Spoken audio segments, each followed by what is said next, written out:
Assalamualaikum warahmatullahi wabarakatuh. Perkenalkan, nama saya Mira Tunisa. Saya dari Prodi D3 Rekam Medis dan Informasi Kesehatan. Saya ingin menjelaskan tentang sistem endokrin. Sistem endokrin adalah jaringan kelenjar yang memproduksi dan melepaskan hormon. Hormon ini membantu mengontrol banyak fungsi penting, termasuk kemampuan mengubah kalori menjadi energi yang digunakan untuk menjalankan fungsi seluruh sel dan organ tubuh. Adapun tata letak kelenjar endokrin ada 8. Yang pertama, hipotalamus. Hipotalamus adalah kelenjar di otak yang mengontrol sistem hormon. Fungsi hipotalamus yang paling utama adalah homeostasis, yaitu memastikan dan mempertahankan semua sistem tubuh tetap berjaga stabil. Hipotalamus melepaskan hormon-hormon ke bagian lain dari otak, yaitu kelenjar pituitari.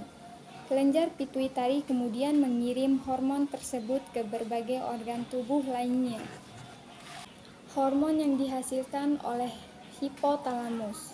Yang pertama, hormon antidiuretik adalah hormon yang berfungsi mengatur keseimbangan kadar air dalam tubuh, termasuk volume darah yang pada akhirnya mengaruhi tekanan darah.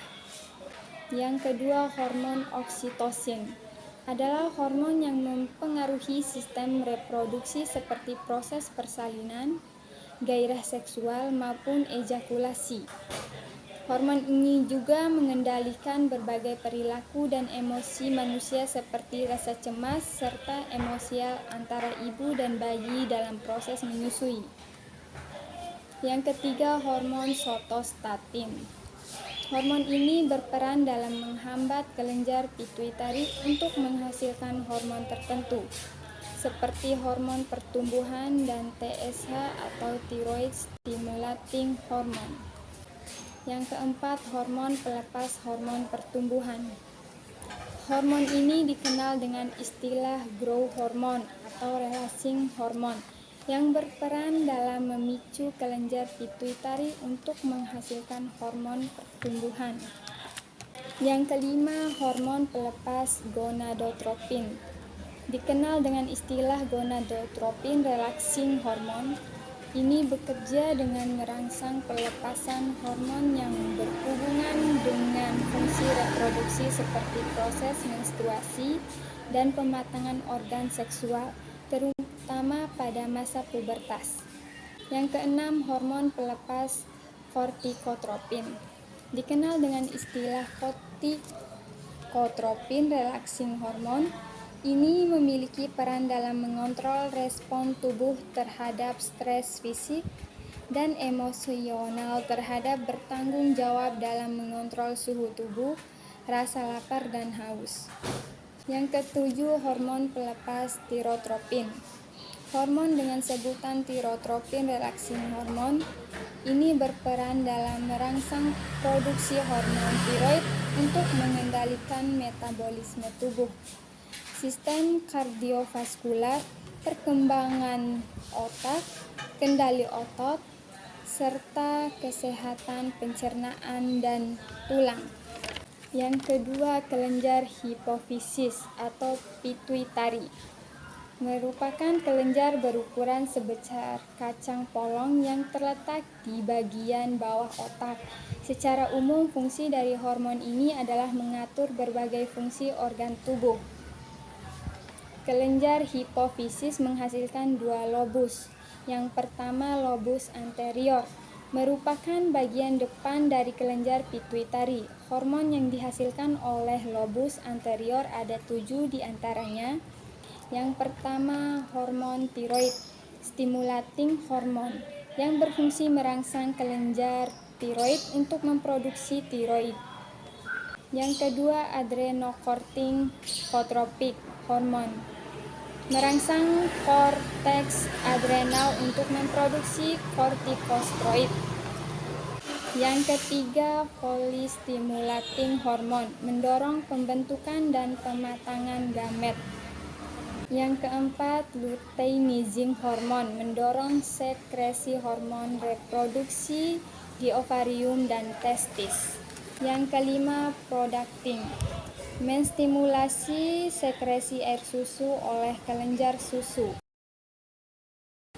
Hormon, merangsang pertumbuhan tulang. Yang ketujuh, melanocyte stimulating hormone, mengatur penyuburan pigmen pada sel-sel melanofil kulit sehingga mempengaruhi perubahan warna kulit. Yang kedua, lobus posterior adalah bagian belakang kelenjar pituitari. Hormon yang dihasilkan ada dua. Yang pertama, oksitosin, membantu merangsang kontraksi otot pada uterus. Yang kedua, vasopresin atau antidiuretik, hormon menjaga kadar air dalam tubuh. Yang kelima, kelenjar tiroid atau kelenjar gondok adalah kelenjar berbentuk kupu-kupu yang terletak di bagian depan bawah leher, berfungsi untuk memproduksi banyak hormon dalam tubuh. Hormon yang dihasilkan ada dua. Yang pertama, hormon tiroksin dan triodotiron, berfungsi proses metabolisme, pertumbuhan fisik, perkembangan mental. Yang keempat, kelenjar paratiroid atau kelenjar anak gondok, kelenjar penghasil hormon paratiroid. Hormon yang dihasilkan oleh kelenjar paratiroid adalah hormon paratorma. Hormon ini mengatur metabolisme kalsium dan fosfat tubuh. Organ targetnya yaitu tulang, ginjal, dan duodenum. Yang kelima, kelenjar adrenal atau kelenjar anak ginjal adalah dua kelenjar kecil dalam sistem endokrin, yaitu kelenjar yang berperan sebagai penghasil hormon. Hormon yang dihasilkan ada dua, yaitu pada bagian korteks dan anedula. Pertama, pada bagian korteks, hormon yang dihasilkan ada tiga, yaitu korteks mineral, berfungsi menyerap natrium darah dan mengatur reabsorpsi air pada ginjal. Yang kedua, glukokortikoid, fungsinya mengubah protein menjadi glikogen dalam hati dan mengubah glikogen menjadi glukosa. Yang ketiga, androgen, fungsinya membentuk sifat kelamin sekunder pria. Yang kedua, pada bagian mendila, hormon yang dihasilkan ada dua, yaitu satu, adrenalin atau epinefrin, fungsi mengubah glikogen dalam otot menjadi glukosa dalam darah dan meningkatkan kerja saraf. Salah satunya saraf yang mempengaruhi kerja jantung. Yang kedua, noradrenalin atau norepinefrin, fungsinya bekerja sama dengan hormon kortisol dan adrenalin dalam mengatur reaksi tubuh terhadap kondisi stres. Yang keenam, kelenjar pankreas adalah organ kelenjar yang letaknya ada di dalam perut, tepatnya di dekat hati dan usus kecil. Hormon yang dihasilkan ada dua. Yang pertama, insulin, fungsinya mengubah gula darah atau glukosa menjadi gula otot atau glikogen di hati sehingga kadar gula darah menurun. Yang kedua, glukogen, fungsinya mengubah glikogen menjadi glukosa sehingga kadar gula darah meningkat. Yang ketujuh, kelenjar gonal adalah kelenjar endokrin yang menghasilkan gamet atau sel germinal dari suatu organisme. Kelenjar gonal ada dua, yaitu yang pertama, ovarium. Kelenjar gonal pada wanita menghasilkan dua hormon, yaitu estrogen, fungsinya menentukan uri pertumbuhan kelamin sekunder perempuan. Yang kedua, hormon progesteron, fungsinya penebalan dan perbaikan dinding uterus atau rahim. Yang kedua, testis atau kelenjar gonal pada pria menghasilkan hormon testosteron yang berfungsi menentukan ciri pertumbuhan kelamin sekunder laki-laki dan memicu pertumbuhan sperma.